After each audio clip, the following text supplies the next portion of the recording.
I've ran 3 different 100-mile races, and in 2 days I'm actually going to run my 4th 100-miler, so this video will drop before I run it, so that's coming up. And I rarely get injured, and it wasn't always that way. I'm going to talk about 4 main things that I did to get to this point where I rarely get injured. I started off getting the runner's knee, the shin splints, the back pain, hamstring pain, and with these 4 things, this helped me for the most part. There may be other things out there, but I think this is the core focus of how to get to a point where you're not injured besides fixing your running form. So you should absolutely do that. I've made videos on that. Go Google it. But I have 4 different tips.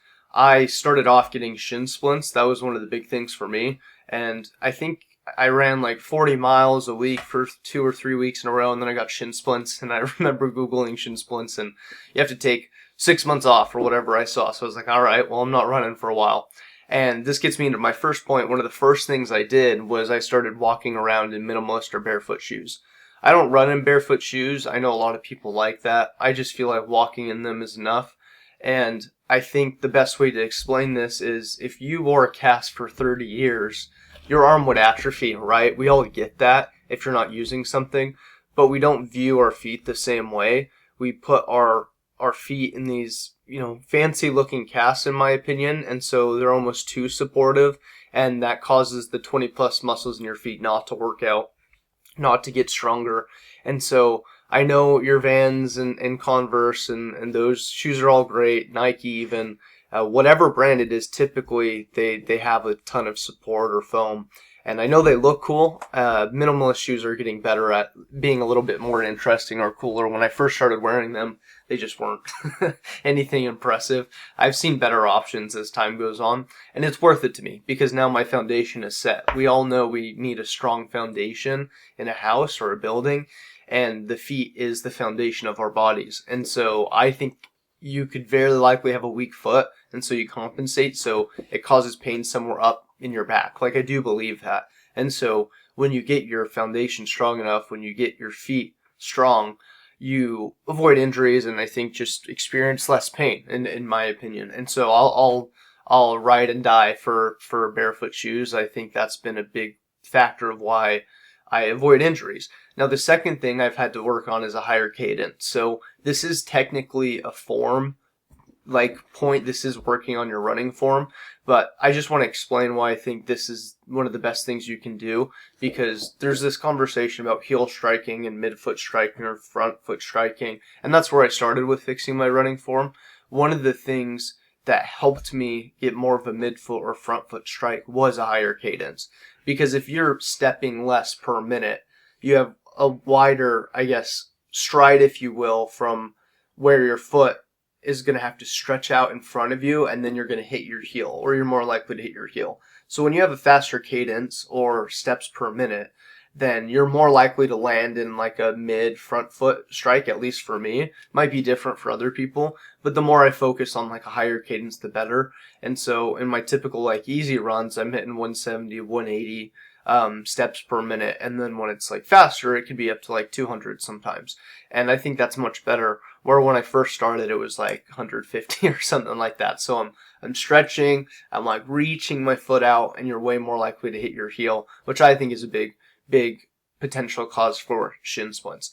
So getting a higher cadence is just a really simple way to, one, avoid injury, but just have a better running form, be more efficient, right?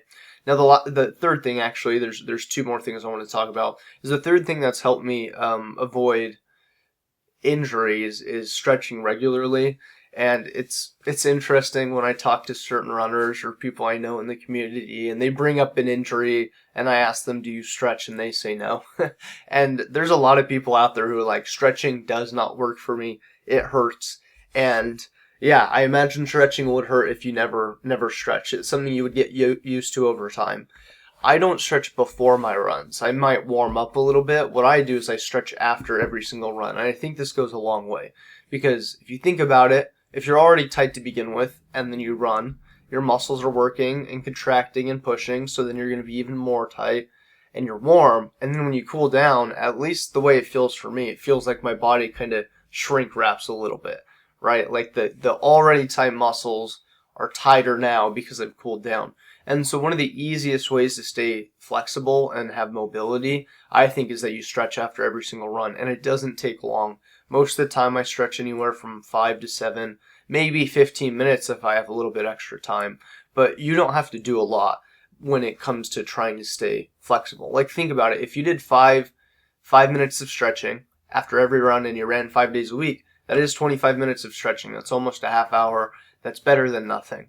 And so it's sad to see runners that run into the same injury over and over again, and then they take the time off, they come back, and they run into the injury again. Like, it's just, I feel like stretching could fix a lot of that. And I know there's some people that say stretching doesn't work for them. Ultimately, you have to discover that for yourself.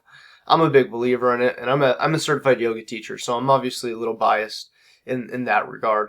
And it doesn't have to be complicated, just the basic stretches, your quad, your hamstrings, your calves, maybe your ankles in some way, your hips.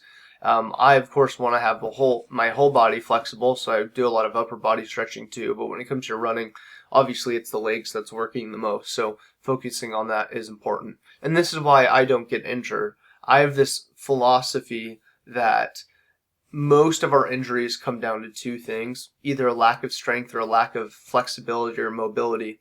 And so when you're too tight, it makes sense why things would hurt, or it would appear as an injury. I had runner's knee, and I fixed that by doing tibialis curls to make my lower leg stronger and stretching the hell out of my IT and quad. So I know there's actual injuries, like you tear something, you break something, you have a fracture. I think most of these pains we experience and worry about are due to not being strong enough, or really, I think more than even that, because a lot of runners are strong and they get in the gym. I think a lot of runners, the majority of runners that have injuries, don't stretch enough. And so I would rather a runner cut down in their volume for running, meaning they run half a mile less on each of their run or a mile less on each of their runs, and then they spend that time stretching. Because the things you care about, you'll make time for, and I'm no stranger to making the excuse of I don't have enough time, and that's just a cop out in my opinion. And if doing something like stretching is something that'll keep you healthy and feel good for the rest of your life, you got to make time for it.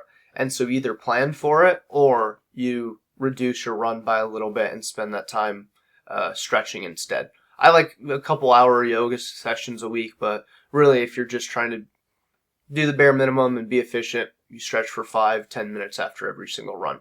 Now, the fourth thing I want to talk about, which is what I mentioned earlier, is when you have a lack of strength, I believe that's a big cause of injuries or pains. Maybe not crazy injuries that you can't run, but these pains that feel kind of weird or appear as injuries. Strength training is, I think, incredibly important. And so, similar thing, you could cut out one of your runs a week and then spend that time strength training. I think that goes a long way. It goes a long way to do just one session a week.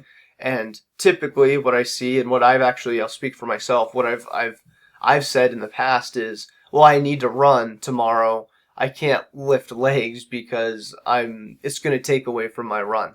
And I eventually got over that because I realized if I could have a strong lower body, if I get a strong everything, like upper body too, and core, I'd just be a better runner. And I do believe that's the case. Once I really started hitting the gym and doing leg days consistently, I started getting much faster, and I actually set a 50-mile and 100-mile course record. So it was just helped me right away. And so one of the things I want to talk about is some of my favorite exercises for running that worked for me. And I have a 40-minute lifting routine for my legs, 45 minutes. But my favorite things are actually planks, hanging leg raises, or cable crunches for core. Because let's be honest, we're using a ton of our core with running. And if you don't have a strong core, you can't keep up. So some sort of core exercises like planks, cable crunches, hanging leg raises.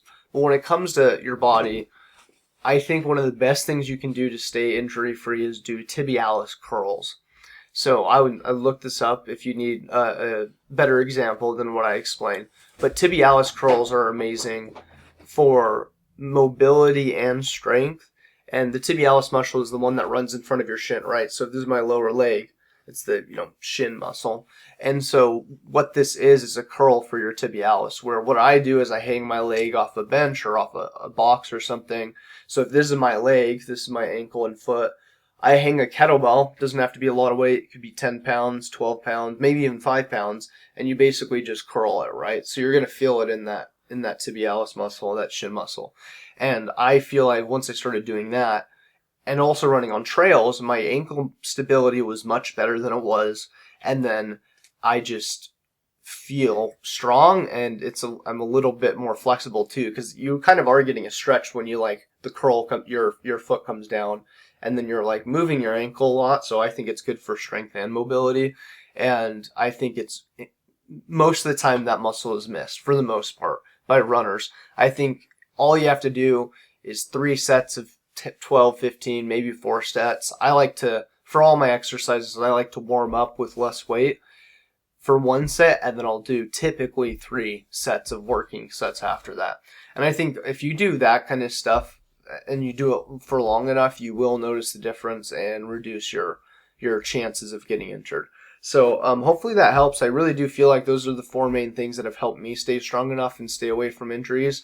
I think if there's one you could take and implement right away, it's stretching. I know you have to spend money for barefoot or minimalist shoes. You don't have to spend any money on stretching.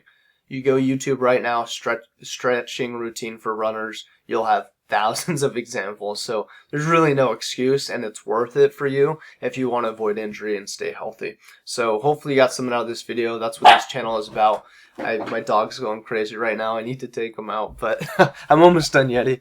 Hopefully you got something out of this video. That's what this channel is about. It's about running, obviously, and consider subscribing if you like that stuff. If not, that's okay. I hope you got something out of it, and I hope I get to see you in another video sometime soon. Peace.